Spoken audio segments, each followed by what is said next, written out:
Ilang oras pa lamang ang nakalilipas, isang top secret na strategic document mula sa US Indo-Pacific Command ang isinapubliko. Ang nilalaman nito ay nagpuyat sa buong Pentagon. Hindi ito tungkol sa banta ng sandatang nuklear o sa paggalaw ng mga aircraft carrier fleet. Ito ay tungkol sa isang defense plan na may codename na Oplan Archipelago ng Apoy, hayagang inamin ni U.S. Admiral Samuel Paro na sa sandaling magkaroon ng kaguluhan sa West Philippine Sea, libu-libong drone ang ipakakawalan ng U.S. military upang gawing isang no man's land ang karagatan, isang impyernong hindi kayang tawirin ni Numan. Bakit handang isugal ng pinakamakapangyarihang militar sa mundo ang lahat, kahit pa ang sarili nitong kapalaran, para protektahan ang maliit na kapuluang ito sa kanlurang Pasipiko? Ang sagot ay wala sa mga war room ng Washington. Matatagpuan ito sa Clark Global City, sa mga tahimik na gusaling naglalaman ng kinabukasan. Dahil kagabi lamang, ipinakita ng Pilipinas sa buong mundo ang isang teknolohikal na tagumpay na tinawag nilang sinagdiwa, ang ultimong anyo ng bioneural processing. Dahil sa tagumpay na ito, napagtanto ng Amerika na kung mawawala sa kanila ang Pilipinas, ang kanilang ipinagmamalaking pangingibabaw sa teknolohiya ay guguho sa loob ng 48 na oras. Ito ay isang totoong kwento tungkol sa kaligtasan, dignidad, at paglampas sa mga hangganan. Ito rin ang alamat kung paano pinaluhod ng mga Pilipino ang mundo gamit ang kanilang talino. Bago tayo magpatuloy, mangyaring mag-iwan ng komento kung saang panig ka ng mundo nanonood at siguraduhing mag-subscribe dahil tiyak na ayaw mong makaligtaan ang balita bukas. Ako si Dr. Alexander Rosenthal at sa loob ng 40 taon, pinag-aralan ko ang Biocomputational Material Science sa Massachusetts Institute of Technology, MIT. Sa aking karera, nasaksihan ko ang pagsikat ng Silicon Valley at naging bahagi ng hindi mabilang na talakayan tungkol sa mga limitasyon ng Moore's Law. Aaminin ko, hanggang ilang buwan na ang nakalipas, ako ay isang tipikal na mayabang na Amerikano. Sa aking pananaw noon, bagamat maunlad ang pagmamanupaktura sa Asya, sila ay mga tagagawa lamang para sa kanluran. Palagi kong iniisip na ang tunay na inobasyon, ang mga orihinal na ideyang nagbabago sa kapalaran ng sangkatauhan ay isisilang lamang sa mga laboratorio sa Boston o California at ang Pilipinas. Sa aking makitid na pag-iisip noon, isa lamang itong islang umaasa sa masisipag na manggagawa at murang kuryente. Magaling silang sumunod sa utos, ngunit hindi marunong magtakda ng kinabukasan. Ngunit ang kayabangang iyon ay ganap na nawasak noong Martes ng umaga. Naghahanda ako noon para sa aking kape nang biglang pumasok ang aking assistant na si Martin Balisa at hawak ang pinakabagong economic report ng International Monetary Fund, IMF. Profesor, kailangan nyo itong makita. Nanginginig ang boses ni Martin. Kinuha ko ang ulat, sinulyapan ang mga nakakainip na numero hanggang sa tumigil ang aking mata sa isang ranking ng per capita GDP. Sa sandaling iyon, akala ko ay may mali sa pagprint. Ipinapakita ng datos na ang per capita GDP ng Pilipinas ay tahimik na nalampasan ang Japan at South Korea at sa purchasing power parity, halos kapantay na nito ang mga mauunlad na bansa sa Europa. Paano ito posible? Isang kapuluang kulang sa likas na yaman at palaging nahaharap sa banta ng geopolitika. Paano nila nagawa ang ganitong ekonomikong himala nang walang nakakapansin? Hindi pa man natutunaw sa isip ko ang nakakagulat na balita. Tumunog ang pulang telepono sa aking mesa, isang direktang linya sa National Security Council ng White House. Ang nasa kabilang linya ay si Gerard Harrison, ang Chief Technology Advisor ng Pangulo at isang kilalang hawk pagdating sa polisiya sa Asya.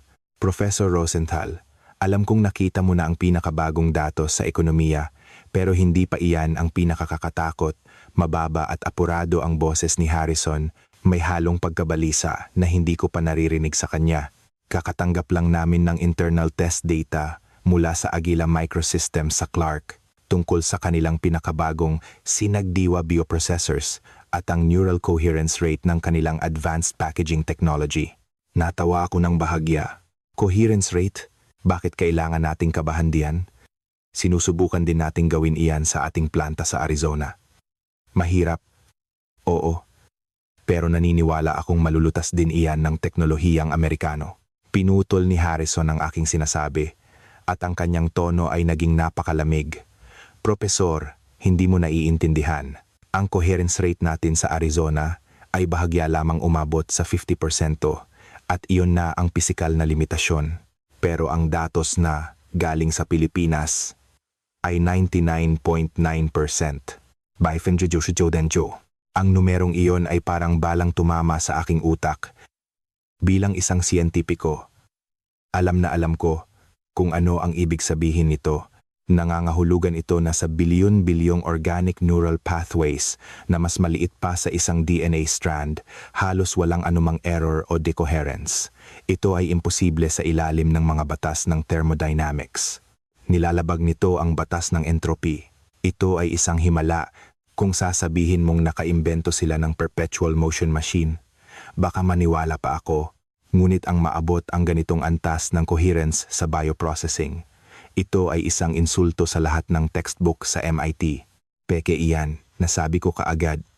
Ginawa nila iyan para sa kanilang stock price, para makakuha ng mga order.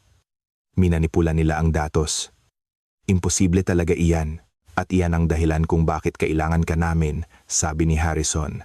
Naguhinala ang Pentagon na mayroong sikreto sa likod nito na hindi natin alam o baka isa itong strategic deception laban sa industriya ng Amerika. Si Jensen Huang ng Nvidia ay hayagang idineklara sa Maynila na ang Pilipinas ang pinakamahalagang bansa sa mundo na labis na ikinabahala ng ilan sa Washington. Hindi natin maaaring hayaan na ang sentro ng AI computation sa mundo ay nasa isang lugar na hindi natin ganap na kontrolado. Gusto naming lumipad kaagad patungong Pilipinas sa ilalim ng pagkukunwaring isang academic exchange at pasukin ang kanilang mga pangunahing laboratorio. Gusto naming hanapin mo ang kanilang kahinaan.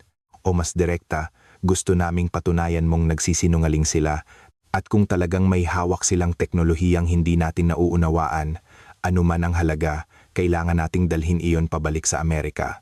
Ito ay isang utos na hindi ko matanggihan. Hindi lang dahil sa usapin ng pambansang seguridad, kundi dahil ang aking pagkasiyentipiko ay lubusang napukaw. Kung totoo ang datos na iyon, kung gayon, ang mga Pilipino ay nakatuklas ng isang uri ng universal na katotohanan na kahit si Einstein ay hindi napansin. O, tulad ng sinabi ni Harrison, ito ay isang maingat na binalak na panloloko. Dala ang pagdududa, pagkalito, at isang bahagyang takot, sumakay ako sa eroplano patungong Ninoy Aquino International Airport. Nang lumapag ang eroplano sa Pilipinas, inaasahan kong makakita ng isang tensyonado at militarisadong kuta. Sa huli, palaging inilalarawan ng Western media ang lugar na ito bilang pinakadelikadong lugar sa mundo. Ngunit ang nakita ko ay isang ganap na naiibang tanawin. Ang paliparan ay maliwanag at malinis. Ang mga staff ay mayroong magiliw at kumpiyansang ngiti. Walang bahid ng takot, sa halip mayroong isang kalmadong kaayusan. Ang kaayusang ito ay hindi pinapanatili ng mga baril, kundi nagmumula sa isang panloob na lakas ng kultura. Ang sumalubong sa akin ay si Dr. Maria Santos mula sa Department of Science and Technology, DOST, isang magalang at matalinong akademiko. Propesor, maligayang pagdating sa Pilipinas. Inabutan ako ni Dr. Santos ng isang beep card, hindi isang espesyal na pass. Sasakay muna tayo sa Skyway papuntang Clark. Iyon ang puso ng aming industriya. Nang makasakay kami sa sasakyan at umakyat sa Skyway, muli akong namangha. Mabilis na tumakbo ang sasakyan sa modernong highway, ngunit ang tasa ng kapeng ipinatong ko sa dashboard ay hindi man lang gumalaw. Naalala ko ang mga luma at maalog na kalsada sa Amerika.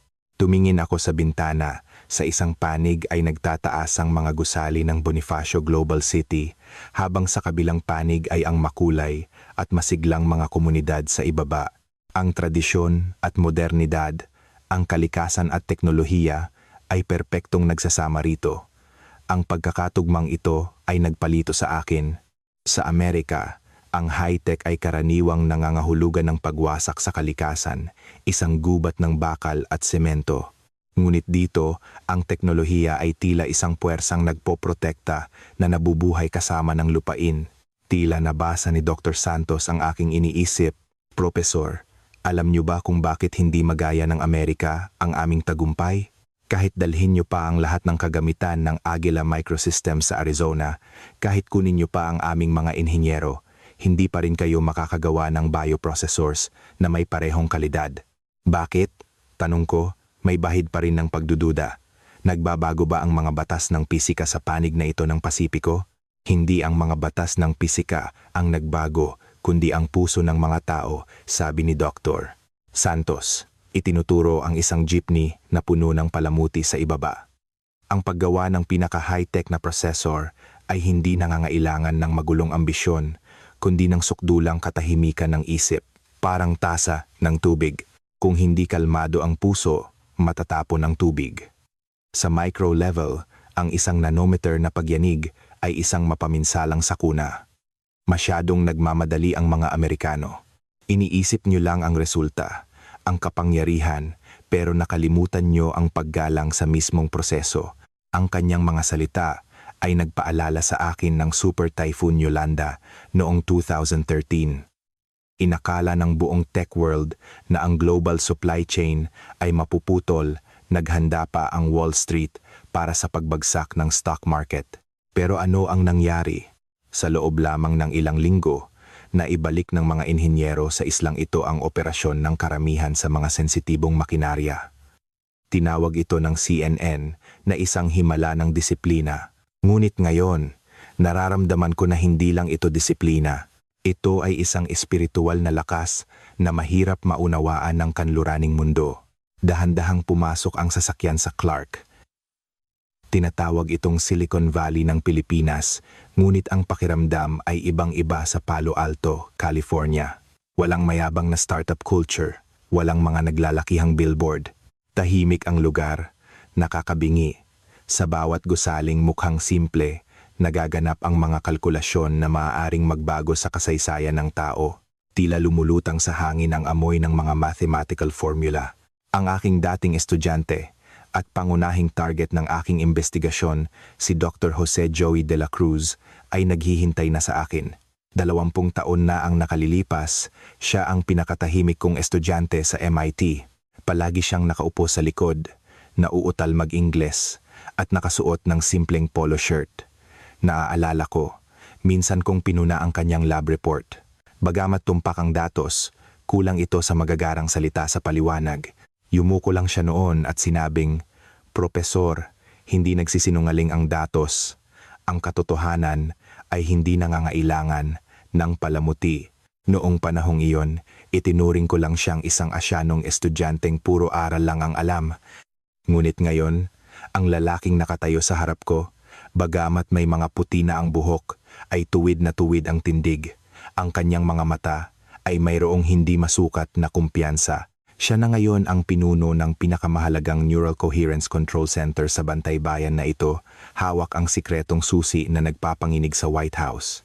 "Sir, long time no see," sabi ni Joey sa matatas na Filipino, bago lumipat sa Ingles na may halong init ng pagkikita muli, ngunit may tamang distansya. "Alam ko kung bakit kayo naparito. Hindi naniniwala ang White House sa aming datos. Tama po ba? Dahil alam mo na, hindi na ako magpapaligoy-ligoy pa." Tinitigan ko siya sa mata, sinusubukang humanap ng kahit kaunting kaba o pag-aalinlangan. "Joey, 99.9% coherence. Iyan ay hindi maipaliwanag ng siyensya. Kung pinepeke nyo ito para magkaroon ng alas sa pandaigdigang laro, matutulungan pa kitang pagtakpan ito ngayon, pero kailangan mong sabihin sa akin ang totoo. Hindi lang ito tungkol sa politika, ito ay tungkol sa dignidad ng siyensya." Bahagyang ngumiti si Joey. Isang ngiti na walang pangungutya, kundi isang pag-unawa sa isang taong walang alam. "Sir, ang dignidad ng siyensya ay nasa pag-amin mismo sa mga bagay na hindi pa natin alam. Iniisip niyong imposible ito dahil ginagamit niyo ang lohika ng Amerika para suriin ang teknolohiya ng Pilipinas. Dito, hindi lang kami gumagawa ng produkto, iniuukit namin ang mga atomo, Sinundan ko si Joey patungo sa isang mabigat na metal na pinto. Hindi ito mukhang pasukan ng pabrika, kundi isang portal patungo sa ibang dimensyon. Ang kasama kong ahente ng Amerika, si Stephen, ay agad na naging alerto. Sinubukan niyang suriin ang security system ng pinto, ngunit marahan siyang pinigilan ni Joey. Stephen, dito, walang bisa ang iyong CIA credentials. Ang security level sa loob ng gusaling ito ay mas mataas pa kaysa sa Pentagon. Dahil ang nakatago rito ay hindi mga nuclear code, kundi isang bagay na mas mahalaga pa sa bomba nuklear, ang blueprint ng hinaharap. Matapos ang proseso ng paglilinis na 10 beses na mas masalimuot kaysa sa paliparan, isinuot namin ang kumpletong clean room suit. Mga mata lang ang nakikita. Nang dahan-dahang bumukas ang airlock door, pinigil ko ang aking hininga. Ito ang pinakakahanga-hangang industrial scene na nakita ko sa buong buhay ko. Hindi ito pagawaan, ito ay science fiction. Sa ilalim ng espesyal na dilaw na ilaw, sa loob ng malawak na pabrika, walang maririnig na ingay ng makina. Tanging isang mahinang ugong na nagbibigay ng pakiramdam ng paggalang ang tunog ng ultra-pure water systems at air filtration units. Sa itaas, daan-daang automated transport vehicles ang gumagalaw na parang mga multo sa mga riles sa kisame, tahimik na naghahatid ng mga bioprocessor na nagkakahalaga ng milyon-milyon. Napakabilis ngunit napakatumpak. Walang kahit isang paghinto o banggaan. Maligayang pagdating sa pinakamahal na silid sa buong mundo. Ang boses ni Joey ay umalingaw-ngaw sa aming mga earpiece, may halong pagmamalaki. Ang kalinisan dito ay class 1. Ibig sabihin, sa bawat cubic foot ng hangin, walang pinapayagang alikabok na mas malaki sa 0.1 micron. Kung ikukumpara, ang clean room ng NASA ay parang isang disyerto sa gitna ng sandstorm. Habang tinitingnan ko ang lahat ng ito, nagsimulang gumuho ang aking depensa. Nabisita ko na ang pabrika ng Intel sa Oregon at ang planta ng Samsung sa Pyeongtaek, ngunit walang lugar na nagbigay sa akin ng ganitong pakiramdam ng kabanalan. Oo, kabanalan. Ang mga inhinyero rito ay naglalakad ng marahan at ang kanilang ekspresyon habang nag-oopera ng makina ay kasing seryoso ng isang brain surgeon. Sir, palagi niyong iniisip na basta may ASML lithography machine, kahit sino ay makakagawa ng chip, tama? Dinala kami ni Joey sa harap ng isang dambuhalang makina. Iyan ang maling akala ng mga Amerikano. Iniisip niyong ito ay isang arms race kung sino ang may mas malaking baril. Pero sa aking pananaw, ito ay isang sining. Ang makina ay ang pinsel lamang. Kung paano mo ito gagamitin ang siyang mahalaga. Ito ba ang sikreto sa 99.9% coherence rate nyo? Tanong ko, sinusubukang unawain ng makina. Mukha lang itong standard na lithography equipment. Hindi, ang sikreto ay wala rito. Umiling si Joey at itinuro ang isang hiwalay na lugar sa loob ng pabrika. Ang sikreto ay nandoon. Iyon ang aming sariling likhang sinagdiwa advanced packaging line. Kapag ang Moore's Law ay malapit na sa pisikal na limitasyon, kapag ang mga transistor ay hindi na maaaring paliitin pa, pumili kami ng ibang landas, pataas. Hindi kami nagtatayo ng bahay sa lupa. Nagtatayo kami ng skyscraper sa isang hibla ng buhok. Sa sandaling iyon, narinig ko ang malamig na boses ni Steven sa aking earpiece. Professor, huwag kang magpalinlang sa mga visual effect. Kahit sino kayang magpatong-patong ng mga bagay. Ang problema ay ang heat dissipation at signal interference. Sinasabi ng physics na ang ganitong densidad ay magdudulot ng agarang overheating at pagkasunog ng chip. Nagsisinungaling sila. Malamang ay narinig din ni Joey ang sinabi. Hindi siya nagalit, sinabi lang niya ng mahinahon. Kung ganoon, hayaan nating ang datos ang magsalita. Dinala niya kami sa Central Control Room sa ikalawang palapag para itong command bridge ng isang starship. Sa isang dambuhalang curve screen, libu-libong data stream ang kumikislap. Bawat temperatura, presyon, gas flow, at kahit ang microvibrations ng bawat makina ay sinusubaybayan sa real time.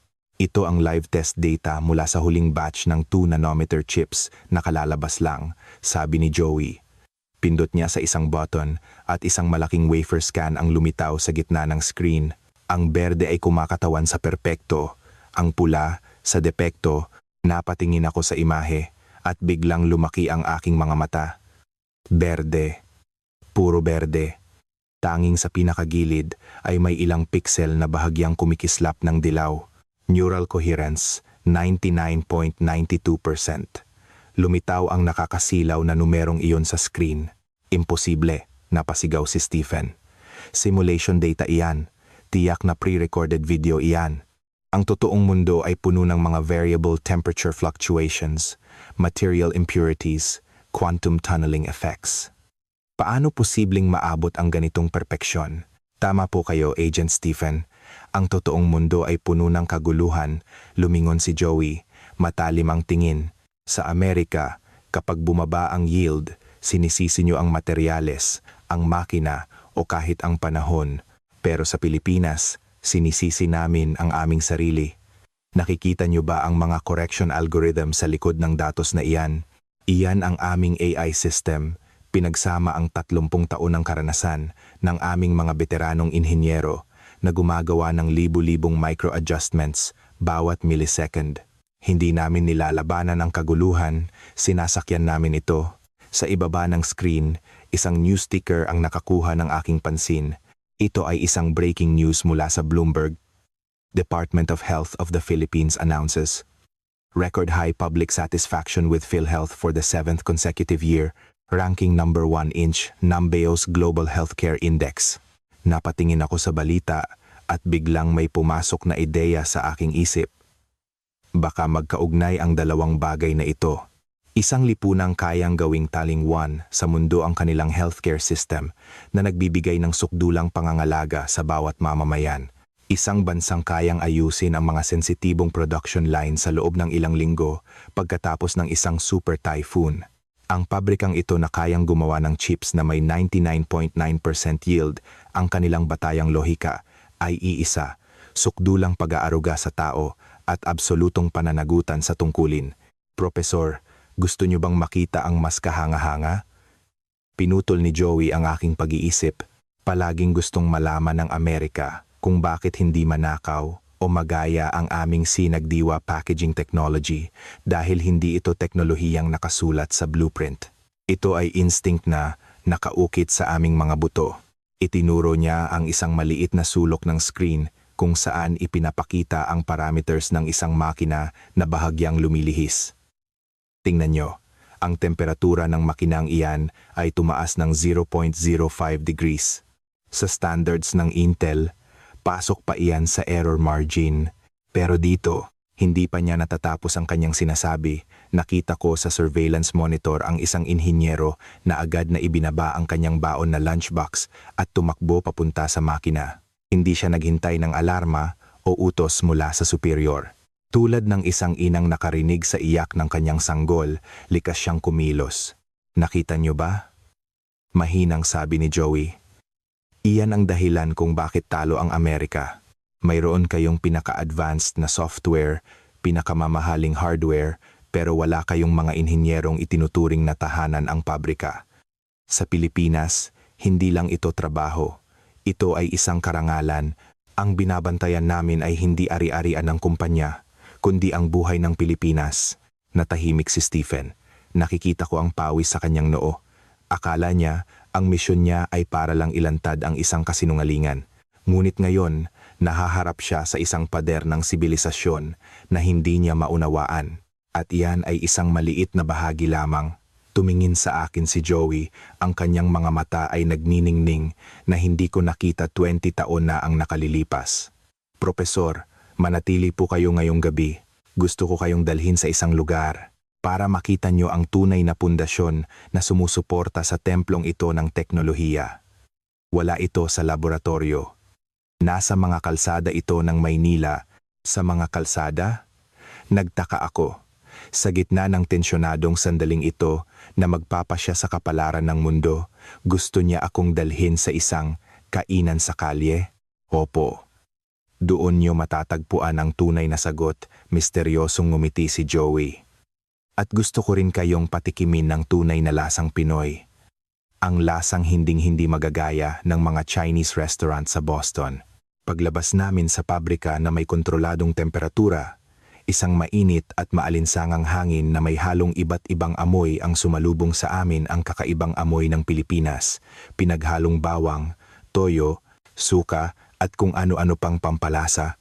Hindi kami dinala ni Joey sa isang mamahaling Michelin star restaurant para sa mga dayuhan. Isinakay niya kami sa isang ordinaryong taxi at dinala sa isang sikat na kainan malapit sa Quiapo Church.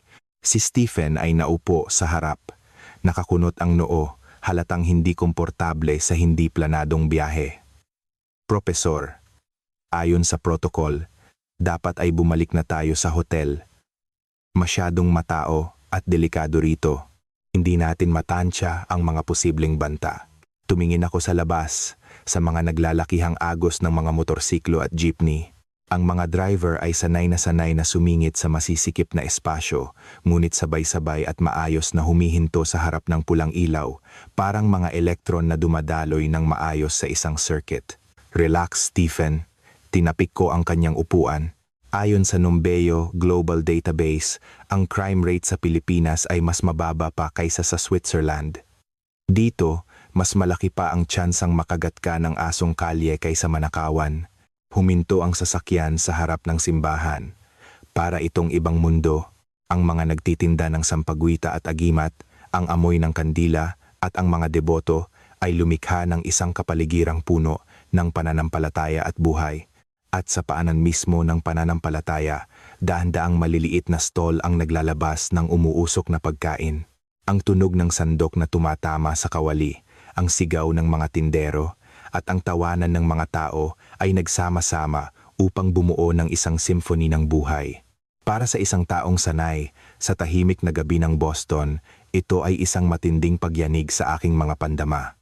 Dito ang gas station ng aming mga inhinyero, sabi ni Joey, sanay na sumingit sa mga tao. Dinala niya kami sa isang lumang stall na nagbebenta ng adobo at sinigang. Ang mesa ay simpleng folding table, medyo mamantika pa nga. Pero si Joey ay parang umuwi sa sariling bahay, napaka-relax. Sir, ang nakita niyo sa laboratorio ay precision. Ang makikita niyo rito ay pakikisama. Ang dalawang ito ay hindi mapaghihiwalay. Kumuha si Stephen ng tissue at pinunasan ng husto ang upuan na may pandidiring nakatingin sa mga taong kumakain ng lahok-lahok. This is absurd, bulong niya. Ang mga taong gumagawa ng nano-level processors ay kumakain sa ganitong klaseng lugar? It doesn't make sense. Ang kapaligiran ay nakakaapekto sa pag-iisip paano makakalikha ng sukdulang kaayusan ang ganitong magulong kapaligiran. Hindi ito kaguluhan, Steven. Ito ay organic order, sabi ni Joey. Umorder ng ilang putahe at isang malamig na San Miguel beer. Tingnan mo si nanay, ang may-ari. Hindi siya nagsusulat. Pero tanda niya ang order ng 10 mesa, sino ang ayaw ng sibuyas, sino ang gustong maanghang, gaano kalaking memory at processing power ang kailangan niyan. Iyan ang talento ng Pilipino. Naghahanap kami ng kahusayan sa gitna ng kaguluhan, lumilikha ng pinakamalaking halaga mula sa limitadong yaman. Tumating ang pagkain, isang mangkok ng tila simpleng adobo. Tinikman ko ito at biglang sumabog sa aking bibig ang malinamnam na lasa. Hindi lang ito pagkain, ito ay isang chemical reaction na resulta ng matagal na pagluluto at maingat na pagtitimpla. Ang sarsang iyan ay 12 oras na pinakuluan, paliwanag ni Joey. Parang pagpapalaki ng kristal, oras at temperatura, hindi pwedeng kulang kahit 1 minuto. Tinanong niyo kung bakit namin nagawa ang sinagdiwa packaging. Dahil may pasensya kami, ang mga Amerikano ay gusto ng magandang resulta sa quarterly report. Pero ang mga Pilipino ay handang maglaan ng 30 taon para hasain ang isang teknolohiyang walang naniniwala. Katulad ni nanay, 30 taon niyang ginugol para lang magluto ng perpektong adobo. Isang grupo ng mga kabataan sa kabilang mesa ang nakakuha ng aking pansin. Nakasuot sila ng mga polo shirt na may logo ng mga kilalang tech company, mga inhinyero, nakalalabas lang sa trabaho. Mainit nilang pinag-uusapan ang isang chemical formula para sa isang bioprocessor. Ang kanilang mga cellphone at laptop ay basta na lang nakapatong sa mesa, walang nagbabantay. Tumingin ako kay Steven at itinuro ang eksena. Nakikita mo ba? Sa New York, kung iiwan mo ang iPhone mo ng ganyan sa mesa, mawawala iyan sa loob ng 5 segundo. Pero dito, Ang tiwala ay ang default setting. Natigilan si Stephen. Hindi niya kayang pasinungalingan ang katotohanan sa harap niya. Ang kapanatagan ng lipunang ito ay totoong totoo, kaya't ang kanyang lohika bilang ahente ng CIA na laging nag-iingat ay tila katawa-tawa. Kami ang mga ulila ng Asya, biglang nawala ang ngiti ni Joey, at lumalim ang kanyang tingin. Sir, alam niyo ba, walang langisang Pilipinas, walang natural gas, kahit ang tubig tabang ay mahalaga. Napapaligiran kami ng mas malalakas na bansa at anumang oras ay maaari kaming masakop. Ang krisis na ito ang nagtulak sa amin na ilabas ang aming buong potensyal. Alam namin na kung hindi kami magiging punto sa mundo sa ilang larangan, kung hindi kami magiging hindi mapapalitan, mawawala kami. Ang Agila Microsystems ay hindi isang kumpanya. Ito ang aming patunay na kami ay nabubuhay sa malupit na mundong ito. Ang kanyang mga salita ay nagpaalala sa akin ng Israel, ngunit ang Pilipinas ay tila mas mahinahon, mas banayad, hindi sila nagwawagayway ng kamao. Sa halip, gamit ang maliliit na bioprocessor, hinabi nila ang isang lambat na hindi kayang takasan ng mundo. Kaya ba ayaw niyong ibigay ang inyong pinakasikretong teknolohiya sa Amerika? Tanong ko, wala nang pag-aakusa sa aking boses, tanging pagnanais na matuto. Hindi kami tumatanggi. Hindi namin kayang ibigay. Uminom ng beer si Joey. Dahil ang teknolohiyang ito ay nangangailangan ng isang partikular na kultura, maaari mong dalhin ang buto pabalik sa Arizona pero wala roon ang lupang kailangan nito. Ang inhinyero sa Amerika, kapag nag-alarma ang makina, sasabihin niyang, "That's not my job." Pero ang inhinyerong Pilipino, sasabihin niyang, "Ito ay kahihiyan ko." Paano mo ililipat ang ganitong hiya o sense of shame? Hindi ito usapin ng technology transfer. Ito ay usapin ng soul transplant. Habang nag-uusap kami, isang biglaang kaguluhan ang pumutol sa amin. Hindi ito karahasan, kundi isang grupo ng mga taong nagsisigawan sa harap ng isang TV. Ipinapalabas sa balita ang pinakabagong pangyayari sa mundo, ang Pangulo ng Amerika na pumipirma sa isang batas. Ang headline, Amendment to the Chips and Science Act. Ngunit, ang ticker sa ilalim ng balita ay napakasakit basahin. U.S. Commerce Department admits Phoenix plant mass production, delayed by another 2 years, due to lack of skilled technicians. Isang malakas na bulungan sa iba't ibang dialekto ang umalingaw-ngaw sa kainan. Hindi ko maintindihan ang sinasabi nila, pero ramdam ko ang emosyon, hindi ito pangungutya, kundi isang sabi ko na nga ba. Naging maputla ang mukha ni Stephen. Nag-vibrate ang kanyang cellphone. Matapos tingnan ang screen, bigla siyang tumayo. Professor, kailangan na nating umalis. Agad, may bagong utos mula sa White House. Tila ang balitang ito ang tuluyang nag-alis ng pasensya ng Washington. Iyan na nga ba, sabi ni Joey, na natiling nakaupo sa plastik na upuan, kalmado pa rin. Kapag natuklasan ng isang higante na hindi niya kayang manggaya para malampasan ka, karaniwan siyang gumagamit ng dahas. Sir, ang susunod na 48 oras ay magiging napakahaba. Handa na ba kayong makita ang kabilang panig ng katotohanan? Maaaring mas malupit pa ito kaysa sa nakikita nyo sa ilalim ng mikroskopyo. Pag alis namin, lumingon ako at tiningnan ang simbahan ng Quiapo. Sa gitna ng usok ng mga kandila, ang imahe ng itim na Nazareno ay tila may halong pangungutya at kalungkutan. Sa maliit na islang ito, ang pananampalataya at teknolohiya, ang tradisyon at kinabukasan, ang kaguluhan at kaayusan ay nagsama-sama upang bumuo ng isang hindi magigibang pader. Bigla kong napagtanto, ang gustong sakupin ng Amerika ay hindi lang isang teknolohiya, kundi ang pilosopiya ng kaligtasan ng isang buong sibilisasyon. At ang digmaang ito, bago pa man magsimula, ay maaaring talo na ang Amerika. Pagbalik sa executive suite ng hotel, ang kapaligiran ay biglang nagbago mula sa init ng Quiapo patungo sa lamig ng politikal na realidad. Pagpasok ni Stephen, agad niyang nilak ang pinto, isinara ang makakapal na kurtina at binuksan ang isang portable signal jammer. Hindi na siya ang alalay na sumusunod sa amin. Ngayon, bumalik na siya sa kanyang pagiging isang malamig na mataas na opisyal ng CIA. Dr. De La Cruz, Professor Rosenthal, Wala na tayong oras para sa cultural immersion tour. Kinuha ni Stephen mula sa kanyang briefcase ang isang asul na folder na may markang top secret at malakas itong inilapag sa mesa. Kakatanggap lang ng White House ng Red Directive. Dahil sa pagkaantala ng planta sa Arizona at sa dumaraming military drills ng China sa West Philippine Sea, itinuturing na ng Pentagon ang Pilipinas bilang isang unacceptable risk factor.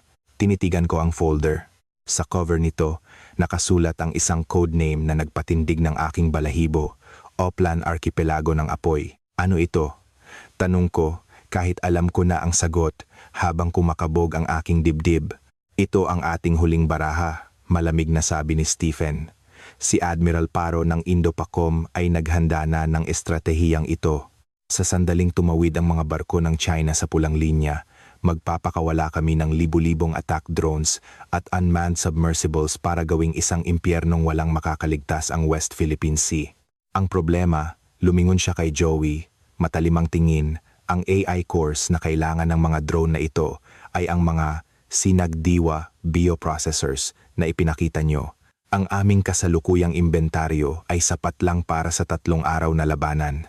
Kung mapuputo lang supply mula sa Clark, ang napakalaking defense plan na ito ay magiging isang tumpok ng walang silbing bakal. Hindi ako makapagsalita sa gulat. Kaya pala, ito ang totoong dahilan. Pinoprotektahan ng Amerika ang Pilipinas, hindi lang para sa demokrasya, kundi para sa utak ng sarili nilang militar. Ang mga mamahaling F-35, ang mga drone na kayang manghuli ng submarine sa kailaliman ng Pasipiko, ang kanilang mga kaluluwa ay nasa loob ng mga biolab sa Clark. Kaya, ano ang solusyon nyo? Tanong ni Joey, nananatiling kalmado na nakakainis. Kumuha pa siya ng isang basong tubig. Dudukutin nyo ba ang aming mga inhinyero papuntang Amerika? O puwersahang kukunin ang aming mga makina? Hinihiling namin ang technology escrow. Mariing sabi ni Stephen, ibig sabihin, kailangan niyong i-backup ang core parameters ng Sinagdiwa at ang source code ng inyong 2 nanometer process sa server ng National Security Agency, NSA, sa Nevada. Sa ganitong paraan lamang, kahit bumagsak pa ang Pilipinas, magpapatuloy ang pangingibabaw ng militar ng Amerika. Ito ay sukdulang kayabangan at sukdulang takot. Sanay ang Amerika na kontrolin ang lahat. Hindi nila matanggap na ang kanilang buhay ay nasa kamay ng iba, kahit pa ito ay ang kanilang pinakamalapit na kaalyado. Ibinaba ni Joey ang baso. Tumayo siya, lumapit sa bintana at sumilip sa siwang ng kurtina. Pinagmamasdan ang mga ilaw ng Clark sa di kalayuan. Stephen, alam niyo ba kung bakit tinatawag namin itong Kaluluwa Shield, Soul Shield? Akala niyo ito ay isang pang-uri, pero para sa amin, ito ay isang pandiwa. Ang Kaluluwa Shield ay hindi isang bargaining chip. Ito, ang aming anting-anting. Lumingon si Joey, naging napakaseryoso ng kanyang tono. Kung ibibigay namin sa inyo ang teknolohiya, ang kahalagahan ng Pilipinas sa mundo ay magiging 0 sa oras na dumating ang digmaan. Gagamitin niyo pa rin ba ang Archipelago ng Apoy para protektahan kami? O pipiliin niyong isakripisyo ang islang ito na wala ng pakinabang? Natahimik si Stephen, tinamaan sa masakit na katotohanan. Hindi ito multiple choice. Dr. De La Cruz. Ito ay isang utos. Danding paramin. Danding paramin. Danding paramin. Kung tatanggi kayo, maraming paraan ang Amerika para paralisahin ang isang kumpanya. Huwag niyong kalimutan ang inyong EDA software, inyong mga chemical precursors, at ang inyong access sa global financial system ay nasa aming mga kamay. Ang tensyon sa silid ay halos sumabog. Sa sandaling iyon, kailangan kong mamagitan. Bilang isang siyentipiko at saksi sa larong ito, nakita ko ang buong larawan. Stephen, hindi mo siya kayang takutin. Tumayo ako sa pagitan nila, at hindi mo rin iyan magagawa. Profesor, kaninong panig ka? Galit na tanong ni Stephen. Nasa panig ako ng physics, itinuro ko si Joey. Hindi mo pa rin ba naiintindihan? Kanina sa Quiapo, naintindihan ko na. Ang teknolohiya nila ay hindi isang file na pwedeng i-copy-paste. Ito ay isang ecosystem.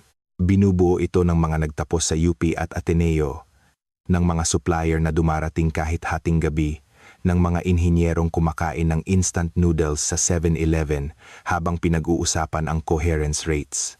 Iyan ay isang lambat na hinabi ng lahat. Kahit dalhin mo pa ang hard drive sa Nevada, hindi mo iyon mapapagana dahil hindi mo kayang dalhin ang diwa ng islang ito. Tumango sa akin si Joey, isang tingin ng pasasalamat. Pagkatapos, kinuha niya ang isang espesyal na telepono at binuksan ang isang mapa. Stephen, dahil nabanggit mo na rin lang ang militar, may ipapakita ako sa iyo. Ipinakita niya sa screen ang isang real-time map ng global semiconductor supply chain. Ang mga ilaw ay parang mga ugat na dumadaloy mula sa Pilipinas, patungo sa Amerika, Europa at Japan. Tingnan mo, ito ang tibok ng puso ng Pilipinas. Kung titigil ang tibok na ito, hindi na kailangang hintayin ang digmaan. Ang Wall Street ay babagsak sa loob ng 10 minuto ng pagbubukas. Ang satellite network ng Pentagon ay mawawalan ng bisa sa loob ng 6 na buwan dahil sa kakulangan ng maintenance chips. Hindi namin kailangan ng bomba nuklear dahil hawak namin ang pause button ng modernong sibilisasyon. Hindi namin gustong manakot, lumambot ang boses ni Joey, ngunit may bigat ng isang hukbo. Gusto lang naming mabuhay sa larong ito ng mga higante. Sinisikap naming maging pinakamahusay, maging hindi mapapalitan, para lang bago kayo kumilos, o ang China, o ang buong mundo, kailangan nyo munang pag-isipan ang kahihinatnan. Iyan ang diskarte ng Pilipino para mabuhay. Gumagamit ng talino bilang sandata. Tinitigan ni Stephen ang screen ng matagal. Ang hawak niyang arkipelago ng apoy document ay biglang naging walang kwenta. Ang ipinagmamalaking hard power ng Amerika. Sa harap ng banayad ngunit matatag na soft power ng Pilipinas ay hindi makahanap ng masasandalan. Mukhang wala tayong mararating ngayong gabi, itinago ni Stephen ang dokumento, ang kanyang boses ay may halong paghanga at pagkatalo. Pero babalaan ko kayo, may hangganan ang pasensya ng Washington. Bukas, isang mas mataas na opisyal ang darating mula sa Tokyo. Dr. De La Cruz, sana'y kasing tigas pa rin ang sinasabi mo, ang iyong kaluluwa shield. Ang kaluluwa shield ng Pilipinas ay diniligan ng dugo at pawis ng maraming henerasyon.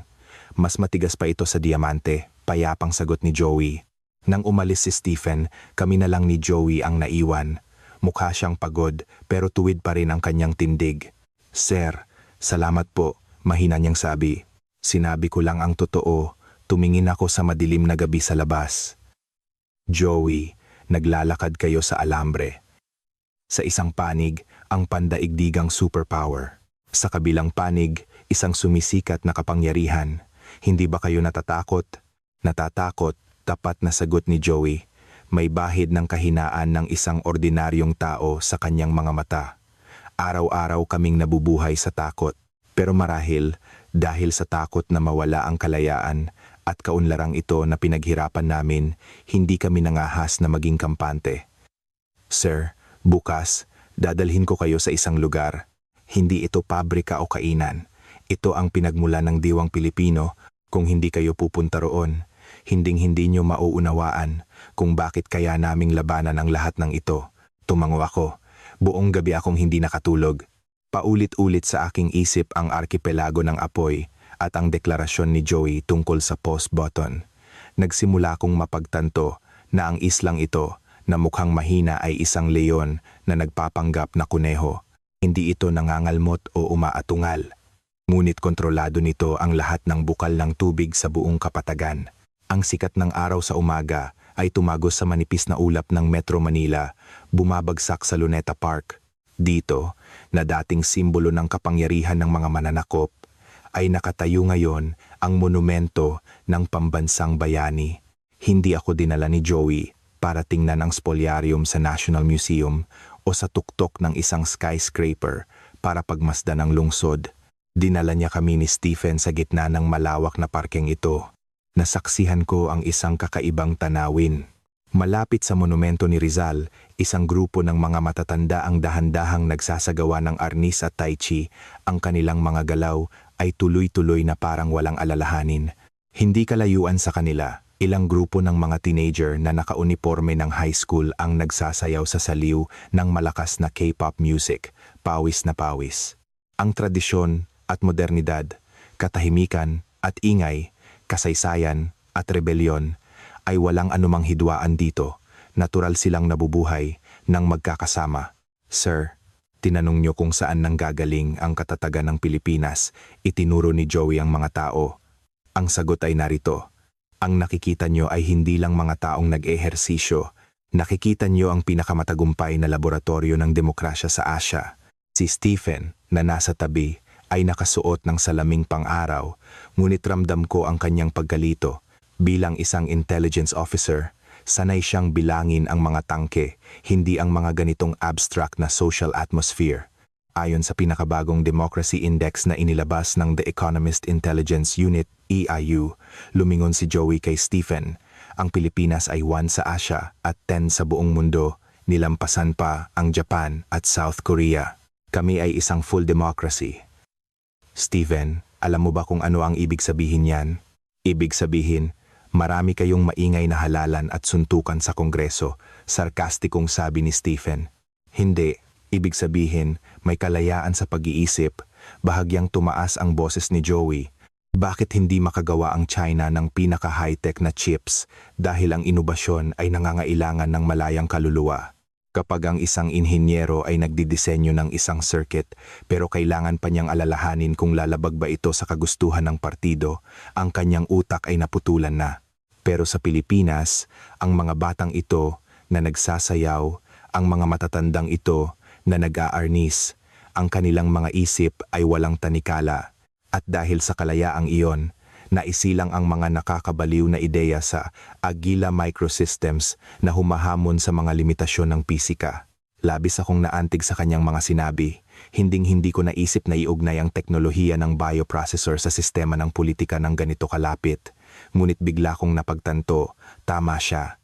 Ang Silicon Valley ay naging Silicon Valley dahil sa hippie spirit nito.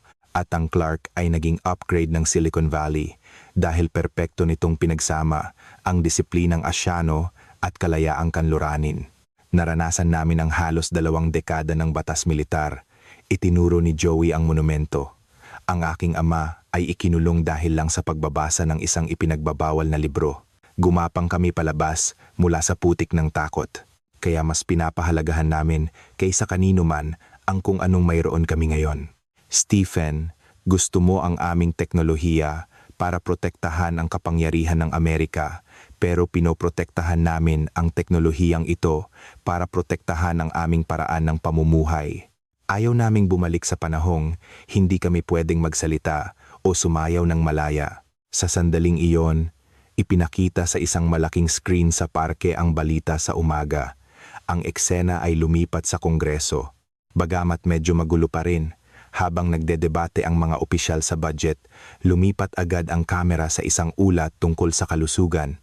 Inanunsyo ng PhilHealth na ang pinakabagong henerasyon ng cancer therapy drugs ay isasama na sa kanilang coverage. Tinatayang libu-libong pamilya ang makikinabang at ang babayaran na lang ng mga pasyente ay 1/10 ng orihinal na presyo. Tinitigan ko ang balita at muling naalala ang mga nakakagulat na datos na nakita ko. Ang maliit na kapuluang ito ay hindi lang nagbigay ng kalayaan sa kanyang mga mamamayan, kundi pati na rin ng dignidad. Sa Amerika, isang malubhang sakit ay maaaring magpabagsak sa isang middle class na pamilya. Ngunit dito, hinabi ng Estado ang isang malaking safety net para saluhin ang bawat isa na nadadapa. Ito ang dahilan kung bakit handa kaming lumaban, itinuro ni Joey ang screen. Kung sumiklab ang digmaan, hindi lang mga pabrika ang mawawala sa amin. Mawawala sa amin ang dignidad bilang tao. Kaya kapag tinanong nyo kung bakit namin napanatili ang 99.9% coherence rate sa ilalim ng matinding pressure, dahil alam ng bawat inhinyero na ang bawat prosesor sa kanyang kamay ay ang kalasag na nakapagitan sa kanyang pamilya at sa digmaan. Inalis ni Stephen ang kanyang salamin. Ito ang unang pagkakataon na nagpakita siya ng pag-aalinlangan. Tinitigan niya ang mga kabataang walang alalahanin sa parke. Tila nakikita ang isang bagay na dati mayroon ang Amerika, ngunit unti-unti nang nawawala ang purong sigla at pag-asa. Dr. De La Cruz, hindi na kasing tigas ng dati ang boses ni Stephen. Kailangan kong aminin, Ang inyong software ay mas mahirap kopyahin kaysa sa inyong hardware. Kayang bilhin ng Pentagon ang mga makina, pero hindi nito kayang bilhin ang ganitong uri ng social consensus. Ngunit, nagbago ang tono ni Stephen at muling nag-vibrate ang kanyang cellphone. Ang realidad ay malupit pa rin. Dumating na ang balita mula sa Tokyo.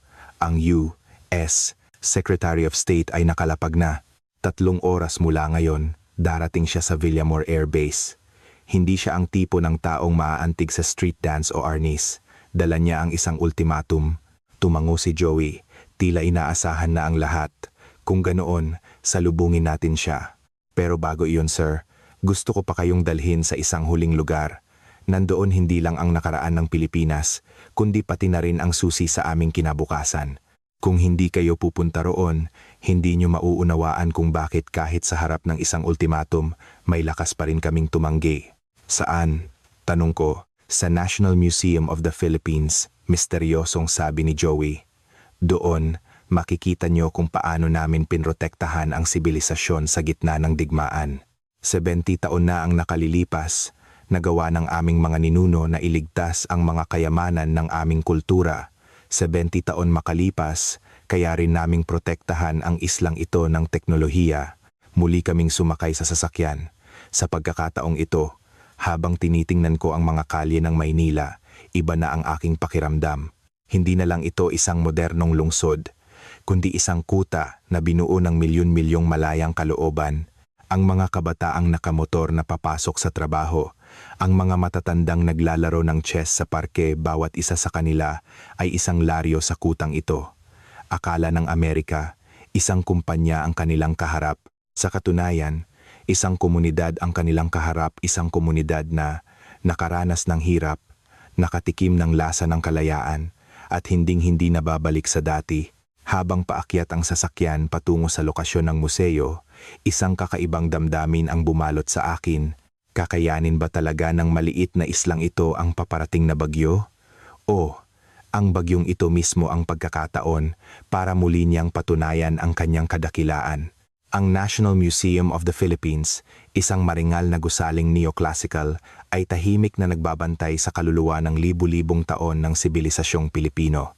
Naglabas si Joey ng isang espesyal na pass at dinala kami lampas sa mga ordinaryong turista, diretso sa isang high-security storage area.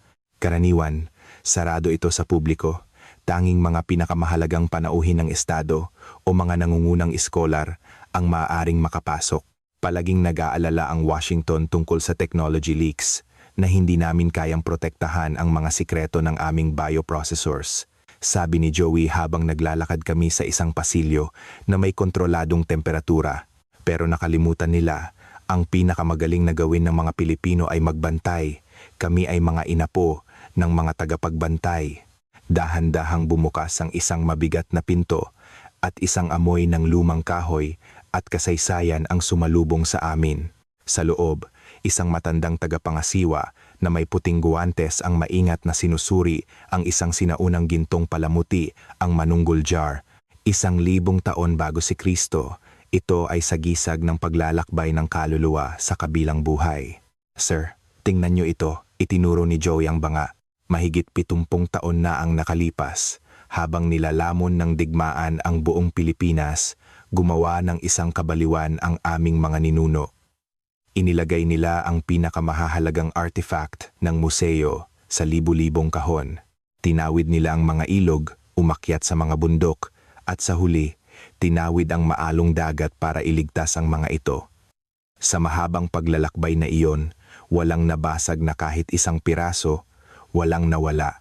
Tinitigan ko ang manunggul jar at tila nakikita ko ang mga anino ng mga taong tumatakbo sa gitna ng putukan, yakap-yakap ang mga kahon. Anong klaseng pananampalataya iyon? Para mailigtas ang kaluluwa ng sibilisasyon, handa nilang isakripisyo ang kanilang buhay. Bakit? Hindi ko mapigilang itanong. Dahil alam nila kung masisira ang mga ito, mapuputol ang aming mga ugat. Naging napakatatag ng tingin ni Joey. Lumingon siya kay Stephen. Stephen, ngayon, hinihiling niyo sa amin na ilipat ang aming industriya sa Amerika, tulad ng paglilipat sa mga artifact na ito. Ngunit nagkakamali kayo sa isang pangunahing lohika. Huminto si Joey. Noon, ang mga artifact ay inilipat sa kaligtasan. Ngayon, ang aming teknolohiya, kung ililipat ito palayo sa Pilipinas, mamamatay ito dahil narito ang mga taong pinakamagaling magbantay sa buong mundo. Ang aming mga inhinyero, tulad ng mga ninunong yumakap sa mga kahon, ay ginagamit ang kanilang buhay para protektahan ang bawat bioprocessor. Sa Arizona, ang isang processor ay isang mamahaling piraso ng silikon. Pero sa Clark, ito ang manungguljar ng aming henerasyon. Ito ang banal na kupita ng modernong sibilisasyon. Tahimik na tinitigan ni Stephen ang banga. Pagkatapos ay si Joey, ang kayabangan, sa kanyang mga mata ay unti-unting napapalitan ng isang mabigat na pakiramdam ng kasaysayan. Bigla niyang napagtanto na ang kanyang kalaban ay hindi isang bagong yaman na teknolohiya, kundi isang sibilisasyong nagmana ng libu-libong taon ng paghihirap at katatagan. Ang ganitong katatagan ay hindi kayang talunin ng anumang aircraft carrier. Itinuturing naming pambansang yaman ang mga artifact na ito, patuloy ni Joey. Ngayon, ang ilang nanometer na processor na iyon ang aming bagong yaman. Hindi namin gustong maghari sa mundo. Gusto lang naming protektahan ang halagang ito. Kung puwersahan nyo itong kukunin, isang walang kaluluwang shell lang ang makukuha nyo, parang tinunaw ang manungguljar, para lang makakuha ng isang tumpok ng putik walang halaga. Isang mabilis na pagring ng telepono ang bumasag sa katahimikan kay Steven iyon.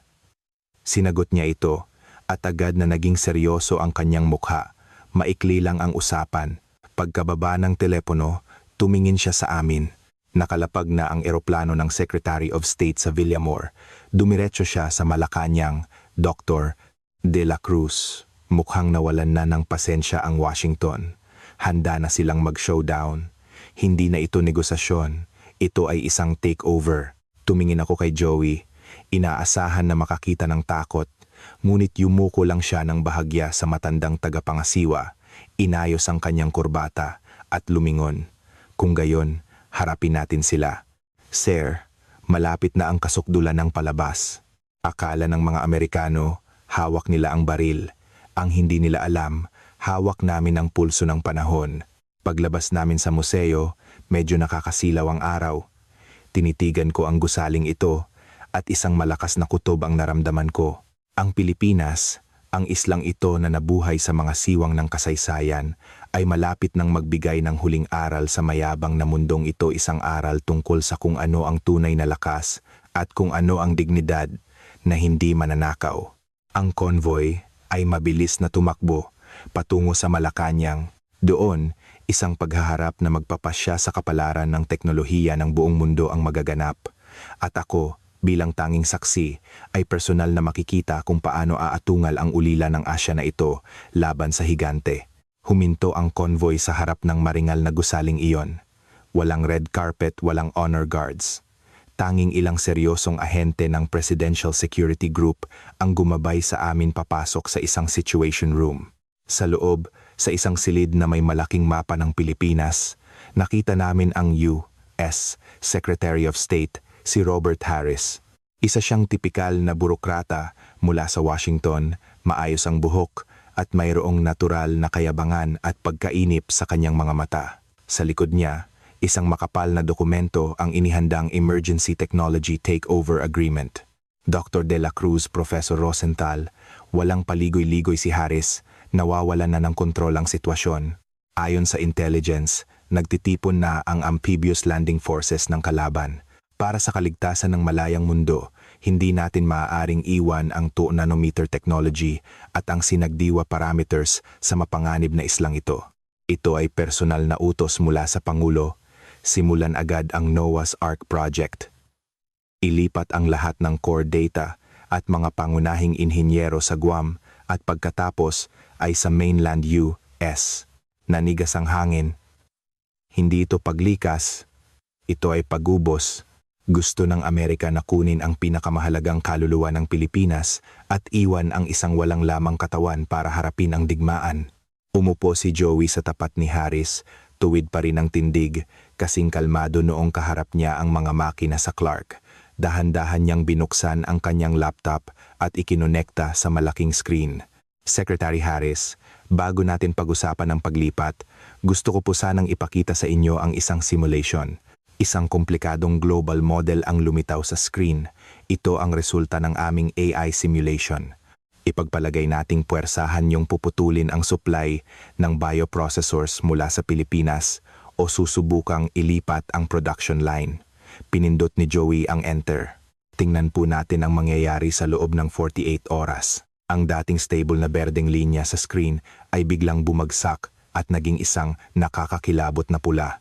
Sa 12 oras, ang stock prices ng Apple, Nvidia at AMD ay babagsak ng 40%, magti-trigger ng circuit breaker sa Wall Street. Sa 24 na oras, ang mga global data center ay magsisimulang mag-offline dahil sa kakulangan ng maintenance parts. Ang cloud services ng Amazon at Google ay mapaparalisa.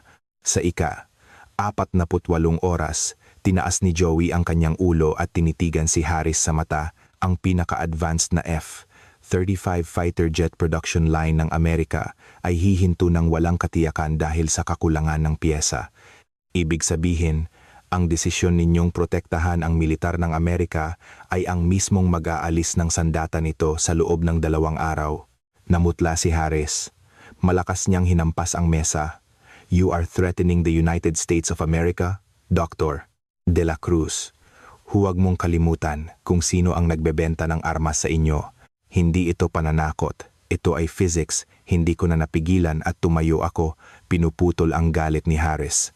Tiningnan ko ang mataas na opisyal na ito mula sa aking sariling bansa at nakaramdam ng matinding kalungkutan. Secretary Harris, gusto mong gumamit ng scalpel para sa isang heart transplant pero ang hawak mo ay isang itak ng berdugo. Professor Rosenthal, watch your words. Sigaw ni Harris. Dahil ako ay isang Amerikanong siyentipiko, kailangan kong sabihin sa iyo ang totoo. Lumapit ako sa mapa at itinuro ang Pilipinas. Akala mo ba ang Agala Microsystems ay isang USB drive na pwede mong ilipat kahit saan? Mali ka. Isa itong ecosystem. Nilikha ito ng hangin sa Clark, ng tubig ng Pilipinas, at ng diwa ng mga taong handang mamatay para sa perpeksyon. Kahit kunin mo pa lahat ng blueprints, kahit dukutin mo pa si Dr. De La Cruz papuntang Arizona, hindi ka makakagawa ng processor na may 99.9% coherence. Dahil ang mga makinang iyon, pagdating sa Amerika, ay hindi aangkop. Ang mga inhinyerong iyon, pagdating sa Amerika, ay mawawalan ng pananampalataya. Lumingon ako kay Steven. Ang dating malamig na ahente ay nakayuko ngayon, tila inaalala ang eksena sa Quiapo kagabi. Steven, sabihin mo sa sekretary kung ano ang nakita mo kagabi. Ano ang nakita mo sa museo? Iyon ba ay mga bagay na pwedeng iempake at dalhin? Nag-atubili si Stephen, pagkatapos ay itinaas ang kanyang ulo, at sa unang pagkakataon, sinuway ang kanyang superior. Sir, tama po ang propesor. Hindi natin kayang kopyahin ang kultura rito. Kung puwersahan natin itong kukunin, isang tumpok ng basura lang ang makukuha natin. At tumingin siya kay Joey. Naniniwala akong mas gugustuhin pa ng mga Pilipino na sirain ang lahat ng ito kaysa hayaang maging puppet ito ng iba. Isang tingin ng pasasalamat ang ibinigay ni Joey kay Steven bago ilabas ang kanyang huling baraha. Nagpakita siya ng isang larawan sa screen mga inhinyerong Pilipino na naglalakad sa baha pagkatapos ng isang bagyo, pasan-pasan ng mga prosesor. Sa tabi ng larawan, may isang linya. Ang aming kalasag ay gawa sa laman at diwa. Secretary Harris, hindi malakas ang boses ni Joey, ngunit umalingaw-ngaw ito. Hindi namin kailangang lumikas. Dahil hanggat narito kami, hanggat gumagana ang mga pabrikang ito, hindi mangangahas ang mundo na iwanan ng Pilipinas. Iyan ang aming estratehiya. Ginawa naming hostage ng global na ekonomiya ang aming sarili at kasabay nito, kami rin ang naging kidnapper. Kung gusto ninyong mabuhay, kailangan niyong siguraduhin na kami ay mabubuhay. Iyan ang terorismo ng kapayapaan. Tinitigan ni Harris ang screen, pagkatapos ay ang dalawang matatag na Pilipino at ang isang kumontrang Amerikanong siyentipiko. Ang takeover agreement sa kanyang kamay ay biglang naging napakabigat, ngunit walang silbi. Napagtanto niya na ang kaharap niya ay hindi isang bansang sunod-sunuran, kundi isang higante na sa ekonomiya ay kapantay na ng Amerika at sa ilang larangan ay hawak pa ang leeg nito. Isang mahabang katahimikan ang bumalot sa silid. Alam kong tapos na ang laban. Maaaring may pinakamalakas na aircraft carrier ang Amerika, pero hawak ng Pilipinas ang susi para paandarin ng mga ito. Sa sandaling iyon, tumunog ang telepono ni Harris, ang encrypted line mula sa White House. Sinagot niya ito at bahagyang nanginig ang mga kalamnan sa kanyang mukha. Pagkababa, huminga siya ng malalim, isinara ang asul na folder at tumingin kay Joey ng may komplikadong ekspresyon. Dr. De La Cruz, naging pagod ang boses ni Harris kakatapos lang panoorin ng Pangulo ang report ng CNN tungkol sa inyong 99.9% coherence rate. Ang mga lobbyist mula sa Wall Street ay halos sumabog na ang linya ng telepono sa White House. Sabi nila, para sa kapakanan ng stock market, hindi pwedeng magkaroon ng gulo sa Pilipinas. Bahagyang ngumiti si Joey, isang ngiti ng taong nakaranas na ng maraming bagyo. Mukhang minsan, ang kapitalismo ay isa ring puwersa para sa kapayapaan. Tumayo si Harris, inayos ang kanyang suit at ibinalik ang kanyang diplomasya, ngunit ang kayabangan ay wala na. Muling susuriin ng Amerika ang Oplan Archipelago ng apoy. Palalakasin namin ang aming presensya militar sa rehiyon, hindi para sa takeover, kundi para sa kooperasyon. Dr. De La Cruz, sana'y kasing tigas nga ng sinasabi mo ang inyong kaluluwa shield. Mas matigas pa ito kaysa sa inaakala nyo. Inilahad ni Joey ang kanyang kamay at nakipagkamay kay Harris. Hindi ito isang pagkakamay ng pagsuko. Ito ay isang pagkakamay ng pagkakapantay-pantay. Habang pinagmamasdan ko ang papalayong grupo ni Harris, nakaramdam ako ng pagod, nanalo kami. O mas tamang sabihin, nanalo ang Pilipinas. Sa mundong ito, na puno ng mga makapangyarihang bansa, isang maliit na kapuluan ang gumamit ng talino at katatagan para piliting yumuko ang isang higante. Sir, akyat po tayo sa rooftop, sabi ni Joey. May gusto akong ipakita sa inyo. Ito ang pinakamagandang tanawin sa Pilipinas at ang ultimong sagot kung bakit namin pinoprotektahan ang lahat ng ito. Nakatayo kami sa rooftop ng isang mataas na gusali.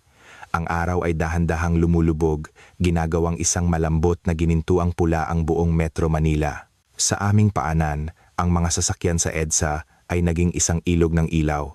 Ang mga nakamotor ay tapos na sa kanilang trabaho, nagmamadaling umuwi para makasama ang pamilya sa hapunan. Malakas ang hangin. Iwinawagayway ang watawat ng Pilipinas. Sir, tingnan nyo. Itinuro ni Joey ang masiglang syudad. Ito ang tunay na dahilan kung bakit ayaw naming ibigay ang teknolohiya. Gusto lang protektahan ng Amerika ang mga pabrika. Itinuturing silang strategic assets.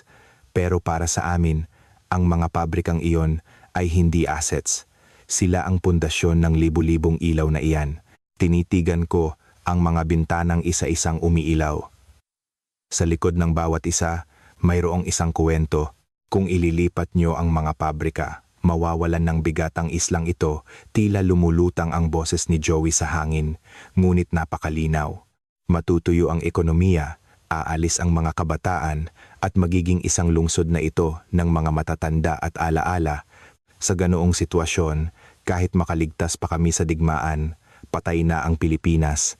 Pinoprotektahan namin ang 2 nanometer technology para protektahan ang karapatan ng mga ordinaryong taong ito na uminom ng milk tea ng payapa pagkatapos ng trabaho.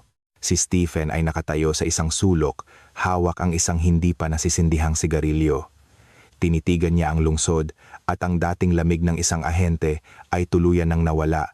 Bilang isang Amerikano, sanay siyang sukatin ang mundo sa pamamagitan ng interes. Ngunit ngayon, tila naantig siya ng puso ng lugar na ito. Dr. De La Cruz, biglang nagsalita si Stephen.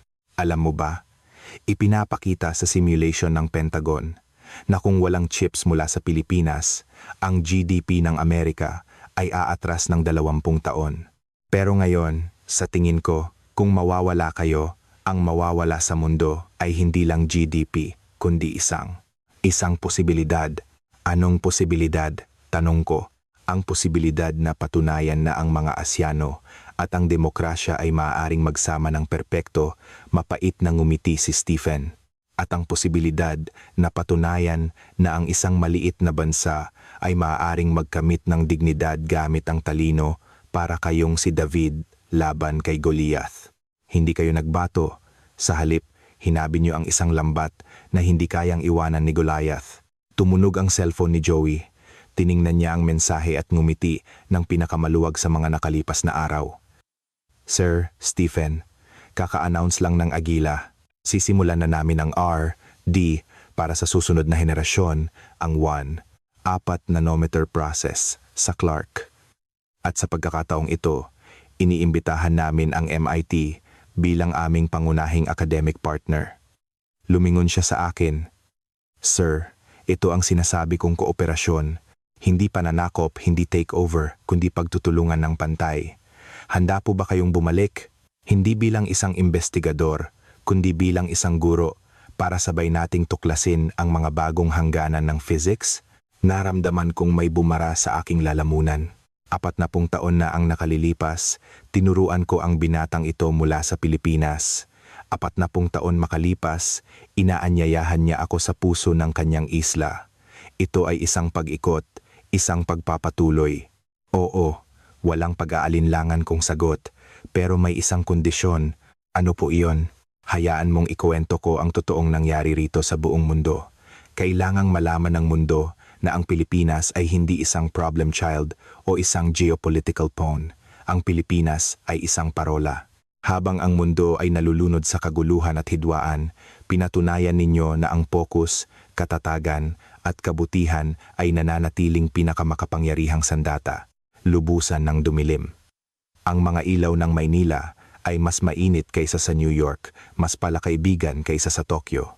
Tinitigan ko ang malaking screen sa isang mall sa di kalayuan, ipinapakita ang pagkapanalo ng Gilas Pilipinas sa isang international tournament. Ang mga manonood ay iwinawagayway ang kanilang mga watawat, kumakanta. Ang sidhi ng damdamin, ang purong kasiyahan, ay nakaantig sa akin. Stephen, paano mo isusulat ang report na ito? Tanong ko. Itinago ni Stephen ang sigarilyo. Isusulat ko, mission failed because the target cannot be acquired. Ngunit, irerekomenda ko sa White House na agad na i-upgrade ang strategic partnership sa Pilipinas. Hindi para protektahan sila, kundi para protektahan ang kinabukasan ng Amerika. Inilahad ni Joey ang kanyang kamay.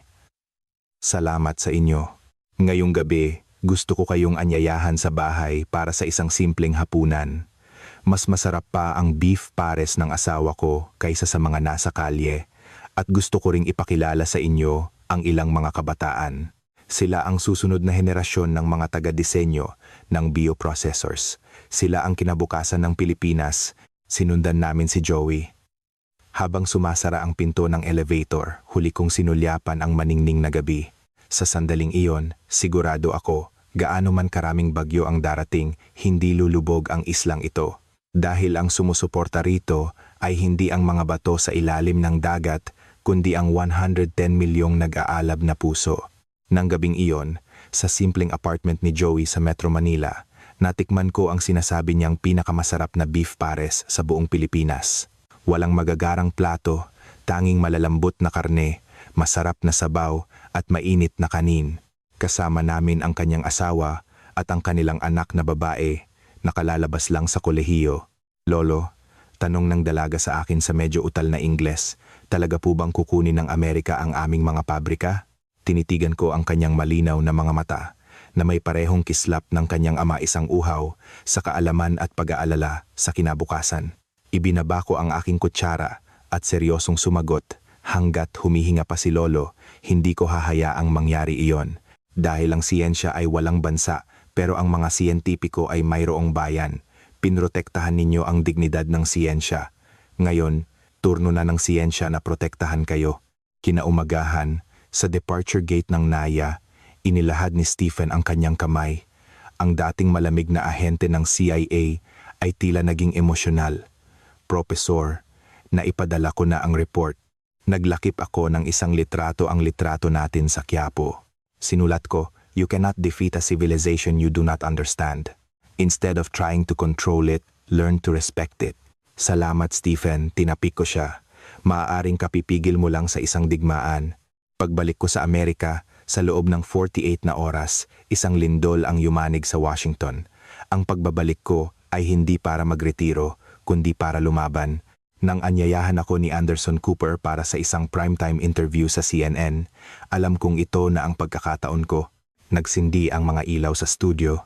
Professor Rosenthal, matalim ang tanong ni Anderson tungkol sa 2-nanometer bioprocessors ng Pilipinas. Sinasabi ng mga hawk sa Pentagon na ito ay isang mapanganib na patibong.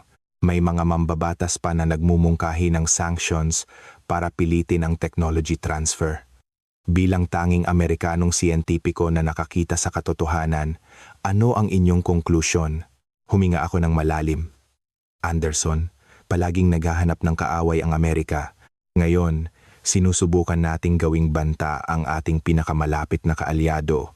Ito ay isang sakit. Nagkakamali tayo ng malaki. Ang nakita ko sa Pilipinas ay hindi patibong, kundi isang himala, habang ang ating mga pabrika ay humihinto dahil sa kakulangan ng manggagawa. Ang mga inhinyero sa Pilipinas ay binubuhay muli ang kanilang mga planta ilang linggo lang pagkatapos ng isang super typhoon. Habang ang ating mga kalye ay nagiging mapanganib, ang mga kalsada sa Pilipinas ay puno ng buhay at tiwala. Ang 99.9% coherence rate na iyon ay hindi nakuha sa pagnanakaw ng teknolohiya. Nakuha iyon sa pamamagitan ng ilang henerasyon ng sipag, disiplina at sukdulang paghahangad ng perpeksyon ng mga Pilipino. Kaya para sa mga general na nagsusulong pa rin ng Oplan Archipelago ng apoy, tanong ni Anderson, ano ang sasabihin mo? Tumingin ako sa kamera na parang tinitingnan ang lahat ng kabataang Pilipino. Sasabihin ko sa kanila, itago nyo ang inyong kayabangan. Hindi kailangan ng Pilipinas na protektahan ninyo para maging isang wasak na lupain.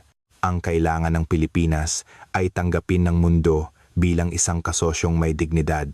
Kung talagang nagmamalasakit kayo sa kinabukasan ng Amerika, pumunta kayo sa Clark. Kumain kayo ng isang mangkok ng pares. Tingnan ninyo ang mga laboratoryong may ilaw pa rin kahit hating gabi.